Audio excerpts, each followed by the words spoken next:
নমস্কার, আমি মুনমুন।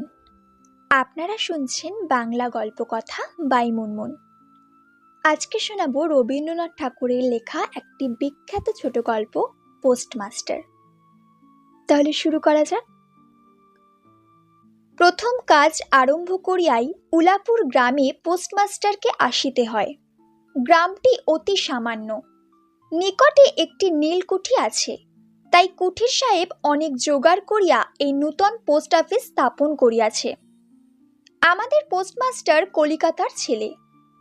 জলের মাছকে ডাঙায় তুলিলে যেরকম হয়, এই গণ্ডগ্রামের মধ্যে আসিয়া পোস্টমাস্টারেরও সেই দশা উপস্থিত হইয়াছে। একখানি অন্ধকার আটচালার মধ্যে তাহার আপিস, অদূরে একটি পানাপুকুর এবং তাহার চারিপাড়ে জঙ্গল। কুঠির গোমস্তা প্রভৃতি যে সকল কর্মচারী আছে, তাহাদের ফুরসত প্রায় নাই এবং তাহার ভদ্রলোকের সহিত মিশিবার উপযুক্ত নহে। বিশেষত কলিকাতার ছেলে ভালো করিয়া মিশিতে জানে না। অপরিচিত স্থানে গেলে হয় উদ্ধত হয়, অপ্রতিভ হইয়া থাকে। এই কারণে স্থানীয় লোকের সহিত তাহার মেলামেশা হইয়া ওঠে না। অথচ হাতে কাজ অধিক নাই। কখনো কখনো দুটো একটা কবিতা লিখিতে চেষ্টা করেন। তাহাতে এমন ভাব ব্যক্ত করিয়াছেন যে সমস্ত দিন তরু পল্লবীর কম্পন এবং আকাশের মেঘ দেখিয়া জীবন বড় সুখে কাটিয়া যায়। কিন্তু অন্তর্যামী জানেন, যদি আরব্য উপন্যাসের কোনো দৈত্য আসিয়া এক রাত্রের মধ্যে এই শাখা পল্লব সমেত সমস্ত গাছগুলা কাটিয়া পাকা রাস্তা বানাইয়া দেয় এবং সারি সারি অট্টালিকা আকাশের মেঘকে দৃষ্টিপথ হইতে রুদ্ধ করিয়া রাখে, তাহা হইলে এই আধমরা ভদ্র সন্তানটি পুনশ্চ নবজীবন লাভ করিতে পারে। পোস্টমাস্টারের বেতন অতি সামান্য, নিজে রাঁধিয়া খাইতে হয় এবং গ্রামের একটি পিতৃমাতৃহীন অনাথা বালিকা তাহার কাজকর্ম করিয়া দেয়। চারিটি খাইতেও পায়। মেয়েটির নাম রতন, বয়স 12 কি 13। বিবাহের বিশেষ সম্ভাবনা দেখা যায় না। সন্ধ্যের সময় যখন গ্রামের গোয়ালঘর হইতে ধূম কুন্দলায়িত হইয়া উঠিত, ঝোপে ঝোপে ঝিল্লি ডাকিত, দূরে গ্রামের নেশাখোর বাউলের দল খোল করতাল বাজাইয়া উচ্চস্বরে গান জুড়িয়া দিত, যখন অন্ধকার দাওয়ায় একলা বসিয়া গাছের কম্পন দেখিলে কবি হৃদয়েও ঈষৎ হৃৎকম্প উপস্থিত হইত, তখন ঘরের কোণে একটি ক্ষীণশিখা প্রদীপ জ্বালিয়া পোস্টমাস্টার ডাকিতেন, রতন। রতন দ্বারে বসিয়া এই ডাকের জন্য অপেক্ষা করিয়া থাকত, কিন্তু এক ডাকেই ঘরে আসিত না। বলিত, কি গা বাবু, কেন ডাকছ? পোস্টমাস্টার বলতো, তুই কি করছিস রতন? এক্ষুনি চুলো ধরাতে যেতে হবে হেসেলের। তোর হেসেলের কাজ পরে হবে, এখন এবার তামাকটা সেজে দে তো। অনতি বিলম্বে দুটি গাল ফুলাইয়া কলিকায় ফু দিতে দিতে রতনের প্রবেশ। হাত হইতে কলিকাটা লইয়া পোস্টমাস্টার ফস করিয়া জিজ্ঞাসা করিলেন, আচ্ছা রতন, তোর মাকে মনে পড়ে? সে অনেক কথা, কতক মনে পড়ে, কতক মনে পড়ে না। মায়ের চেয়ে বাপ তাহাকে বেশি ভালোবাসিত। বাপকে অল্প অল্প মনে আছে। পরিশ্রম করিয়া বাপ সন্ধেবেলায় ঘরে ফিরিয়া আসিত। তাহারই মধ্যে দৈবাৎ দুটি একটি সন্ধ্যা তাহার মনে পরিষ্কার ছবির মতো অঙ্কিত আছে। এই কথা হইতে হইতে ক্রমে রতন পোস্টমাস্টারের পায়ের কাছে মাটির উপর বসিয়া পড়িত। মনে পড়িত তাহার একটি ছোট ভাই ছিল।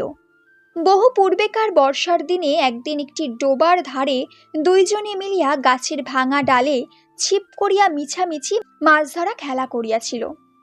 অনেক গুরুতর ঘটনার চেয়ে সেই কথাটাই তাহার মনে বেশি উদয় হইত। এইরূপ কথা প্রসঙ্গে মাঝে মাঝে বেশি রাত হইয়া যাইত। তখন আলস্যক্রমে পোস্টমাস্টারের আর রাঁধিতে ইচ্ছা করিত না। সকালের বাসি ব্যঞ্জন থাকিত এবং রতন তাড়াতাড়ি উনুন ধরাইয়া খান কয়েক রুটি সেকিয়া আনিত। তাহাতেই উভয়ের রাত্রের আহার চলিয়া যাইত। একদিন সন্ধ্যাবেলায় সেই বৃহৎ আটচালার কোণে আপিসের কাঠের চৌকির উপর বসিয়া পোস্টমাস্টারও নিজের ঘরের কথা পাড়িতেন। ছোট ভাই, মা এবং দিদির কথা, প্রবাসে একলা ঘরে বসিয়া যাহাদের জন্য হৃদয় ব্যথিত হইয়া উঠিত তাহাদের কথা। যে সকল কথা সর্বদাই মনে উদয় হয়, অথচ নীলকুঠির গোমস্তাদের কাছে যাহা কোনো মতেই উত্থাপন করা যায় না, সেই কথা একটি অশিক্ষিতা ক্ষুদ্র বালিকাকে বলিয়া যাইতেন। কিছুমাত্র অসঙ্গত মনে হইত না।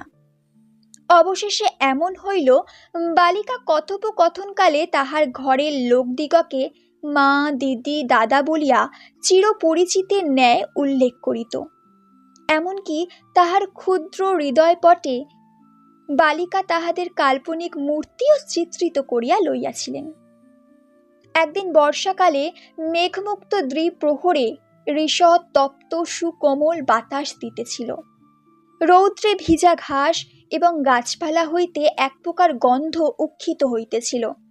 মনে হইতেছিল যেন ক্লান্ত ধরণীর উষ্ণ নিঃশ্বাস গায়ের উপরে আসিয়া লাগিতেছে।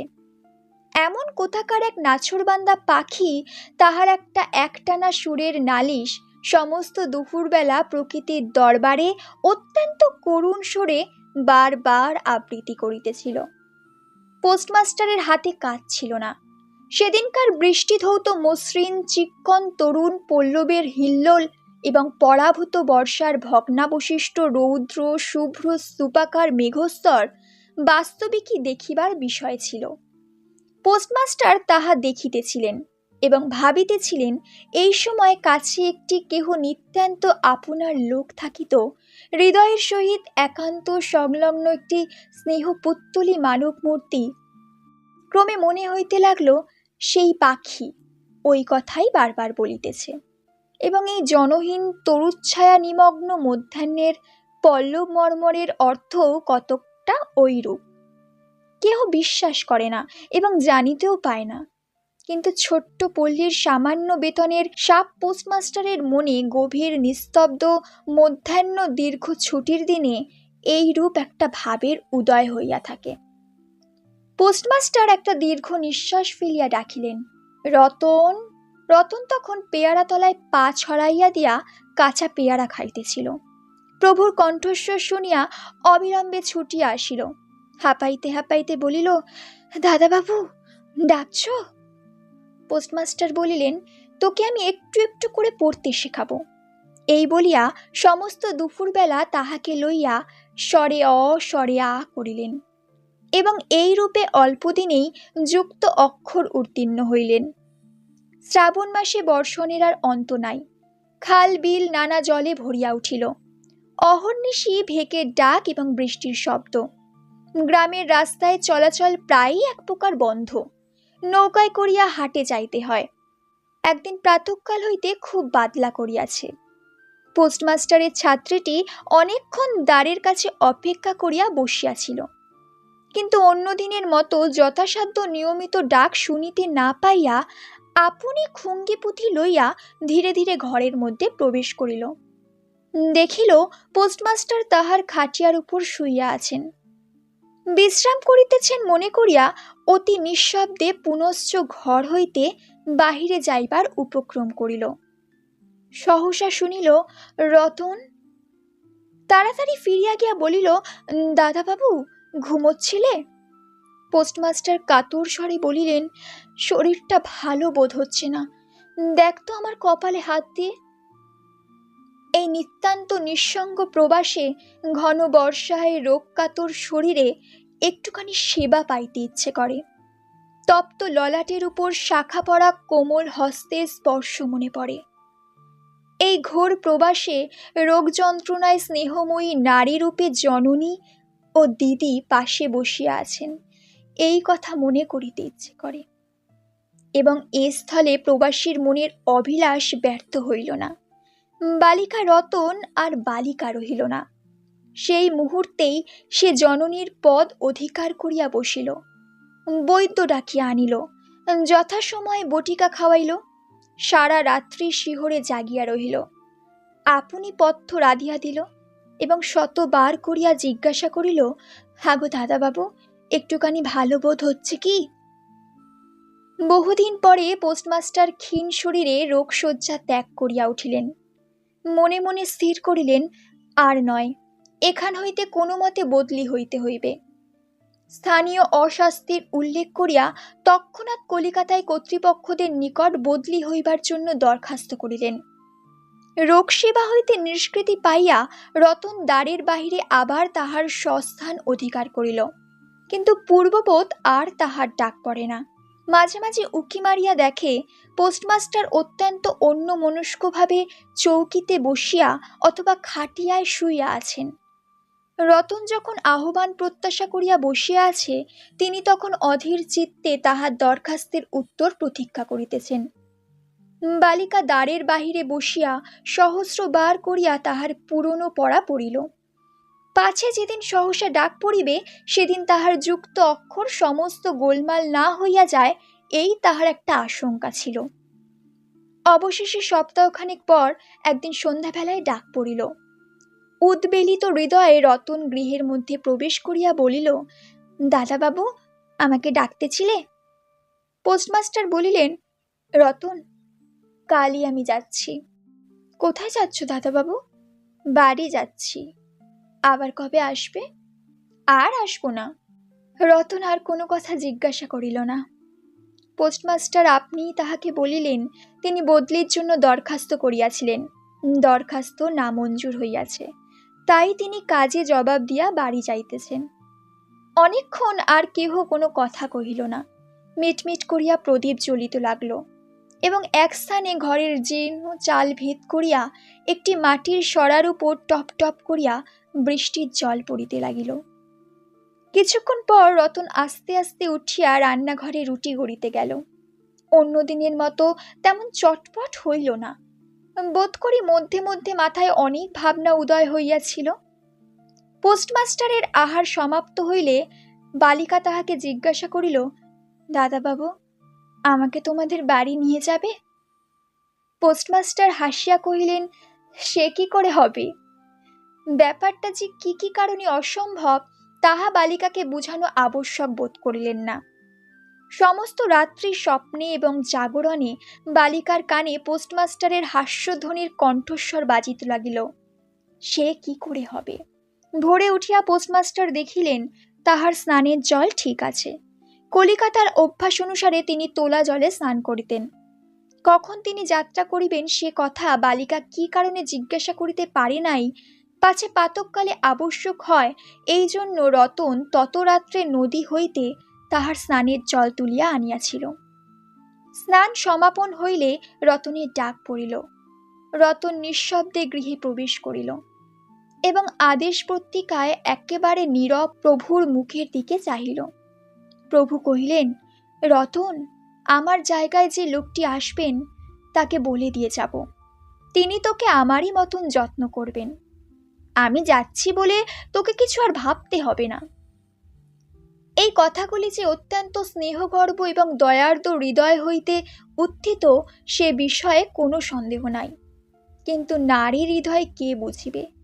রতন অনেক দিন প্রভুর অনেক তিরস্কার নীরবে সহ্য করিয়াছে, কিন্তু এই নরম কথা সহিতে পারিল না। একেবারে উচ্ছ্বসিত হৃদয়ে কাঁদিয়া উঠিয়া কহিল, না না, তোমার কাউকে কিচ্ছু বলতে হবে না, আমি থাকতে চাইনি। পোস্টমাস্টার রতনের এরূপ ব্যবহার কখনো দেখেন নাই, তাই অবাক হইয়া রহিলেন।